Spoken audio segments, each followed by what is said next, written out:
I think we'd be lying to say that nobody's gonna be affected by this. Yes, you have those that really bought at the highs of the market, say at the beginning of the year, when in some markets we were, at the most elevated prices. We had that 50% appreciation since 2019, and those who got into the market with yes, very little equity, unfortunately, at the bad timing, will suffer a bit more from the slowdown that we expect now. Housing is an investment normally you make for the long term. So if somebody's really, in it for the next, 20, 30, 40 years, this is sort of a blip. It's, housing is cyclical, and we see that around recessions. Most of Canadians' wealth is tied into the value of their homes.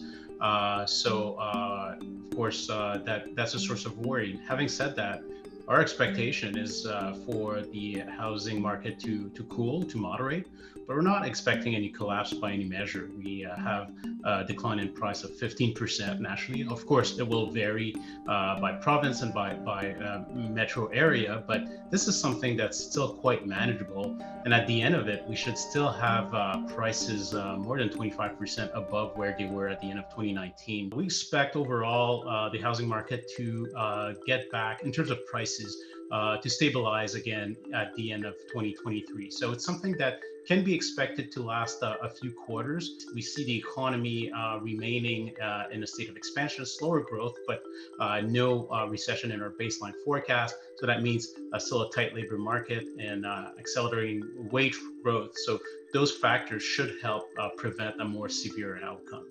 Canada is set to welcome 1.3 million newcomers over the next 3 years. We're going to need those immigrants to support our labor market, which is very tight. So from that perspective, fundamentally, the demand is still going to be there. We know that supply is very tight in the housing markets. If anything, we're still lacking on the supply. So this housing moderation or correction, however we want to call it, it doesn't solve the fact that we still have this shortage of supply, and sooner or later it's going to come to bite. So that's why we expect overall, despite all those dynamics going on, we expect this to be a fairly manageable retrenchment in terms of house prices.